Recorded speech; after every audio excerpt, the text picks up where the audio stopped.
What's up, y'all? Welcome back to the Sunshine Way, and I'm back with another top 7.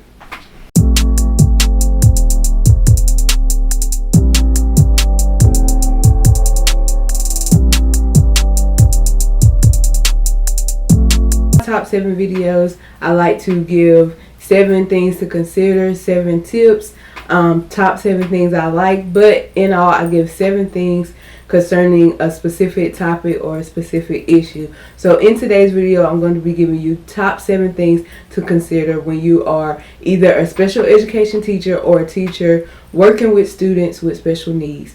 So without further ado, let's get right into the video.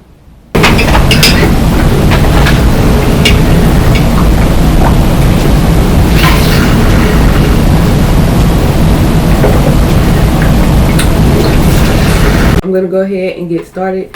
First thing to consider is try to educate yourself on what special education is. I've worked with so many teachers and even worked with so many students, whether they had special needs or not, and nobody really knows what special education is, right? Or what it all entails. So try to educate yourself on what it is and what it means to be a student with special needs or to be a special education teacher. That's the first thing, the startup thing that you have to do, because if you don't truly understand what it is, it's kind of hard to work around that title or that name in your head and in your actions. The second thing that I would say is be aware of the specific needs of the students that you serve. So how do you teach them, or what does their specific disability mean? Because there's a difference between someone who has a specific learning disability than a person who is intellectual disabled or someone who has an emotional behavior disorder. Those are 3 different disabilities, and you have to serve them in 3 different ways. So knowing what their disability is, what that all entails, and how does that affect them educationally, academically, behaviorally, and what can I do to best serve them in that way? So that's the second thing. The third thing is be mindful of your unconscious thoughts. So I definitely worked with a lot of people. This is technically my 4th year working with students with special needs, and I've definitely worked with a few people who kind of have a negative outlook on students with special needs, or just kind of feel like they hit brick walls all the time, and they feel like they're kind of at that standstill type situation. So beware of oh, they can't do it, or they do this because of their disability. Beware of how you are wording those things, even if you never say them out your mouth. That negative information and thought process can unconsciously affect how you treat that student or how you work with that student. Be very open-minded when it comes to these students, because there's a lot of things that they deal with because of their disability and reasons why they have that. So you definitely gotta really take those things into consideration, because you want to treat them the same as you treat another student, and you want to give them as many chances as you would any other student. And sometimes we have to give them more chances, and sometimes that can be frustrating, that can be difficult, that can be overwhelming to keep giving them several chances, or keep trying this and then hitting the wall, trying this, then hitting the wall. But you have to be open-minded to doing those things. The 4th thing that I would say to be mindful of, to consider, is don't overdo it or underdo it. Many times we think, okay, this student is only on this level because of their disability, so let me only do this. Let me give them the bare minimum of this, or let me give them this grade level content. But we don't tend to push them to greater heights, right? So you don't want to undermine them in a sense. You want to push them, you want to encourage them to get them to do what they need to do and get to the level they need to do. But you also don't want to overdo it. You don't want to give them 10th grade level work when they're a 7th grader on a 5th grade reading level. You get what I'm saying? Like, you don't want to do too much. Or if you know that if you give them 20 questions on an assignment, they're going to feel overwhelmed. Why would you do that? That's overdoing it, right? You want to give them that 7 to 10 question range and let them work with that. Let them accomplish that and get comfortable with that. And then as they get comfortable with that, then you push up the questions and give more questions. So you don't want to underdo it because you want to push them, but you don't want to overdo it that you send them running, because we're not trying to have them running, all right? We're trying to like encourage them to actually keep coming and keep working, right? The 5th thing that I would suggest that you consider is let them be a part of their own learning process. So let them come up with their own goals, involve them and engage them with their work.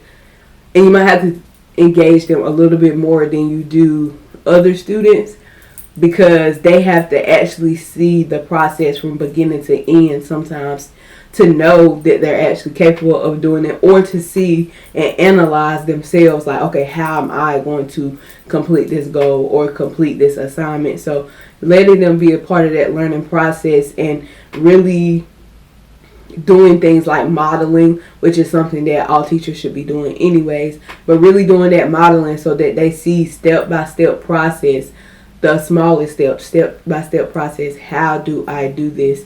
Another thing too is when it comes to students with the behaviors and things like that, is working with them on like what to do when they get frustrated, or if they feel the teacher is going too fast, how to speak up properly without being disrespectful to the teacher, or speaking out in an inappropriate way. So teaching them those little goals and little steps to deal with certain things like that, or how to react to another student when they're getting frustrated with another student. And the 6th thing that I would tell you to consider is relationship over everything. So building that relationship is key. Relationship is very important to a student, even if they never tell you and they never say it and they never admit it. Because why would they do that? Because that just wouldn't be cool for them to do that, right? So they're never going to admit it to you. But it's important for them to feel like you either care about them or somewhat care about their education or care about their well-being. Like, they need to know these things, because that allows them to feel comfortable. That allows them to feel open to speak up. That allows them to feel like they're working in a safe space, whether that's online or in person. They know that regardless of how I do or what I'm doing, as long as I'm trying, right, that teacher is going to accept me. That teacher is going to be open to what I'm doing. And then the last but not least thing is paying attention to those small things, such as pulling a student for 10 minutes, or since we're virtual, a lot of people are virtual, like setting up those conferences one-on-one, not whole class conferences, but one-on-one conferences, and speaking with that student about where they're at or what they need to do. Remembering things like birthdays or specific things that are important to them, like if they do a certain sport or something. So remembering those things, and then addressing, this is like really, really important small thing, is addressing their success. It doesn't matter if they remember to bring their pencil to class today, or they logged onto your live session when they haven't logged on for like 300 weeks. Acknowledging like, hey, thank you for coming. Like, I see you. Like, I acknowledge your presence. Like, I'm glad that you accomplished this. So noticing those small things and like verbally saying them, because number one, that makes the student feels like you're aware of their presence, and 2, it makes them feel like they accomplished something, right? For a lot of our students with special needs, they feel like they are not accomplished or they haven't accomplished much. So like noticing those little things help them, build that self-esteem, build that rigor. So that's what you want to do. And last but not least, like with the small things, it's like not rushing. So don't like let them feel like you're rushing like time with them. Like, let them know I care about the time that I'm spending with you, whether it's 5 minutes or 50 minutes. Like, we're here together. I'm going to help you for that time being that you're here, and we're going to like work it out. So those are my top 7 things that I would tell you as a special education teacher or a teacher with students with special needs, things to consider.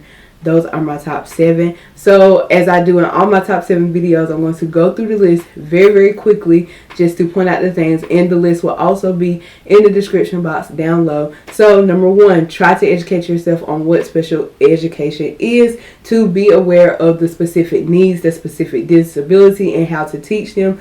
3, be mindful of your unconscious thoughts and those negative thoughts. 4, don't overdo it and don't underdo it.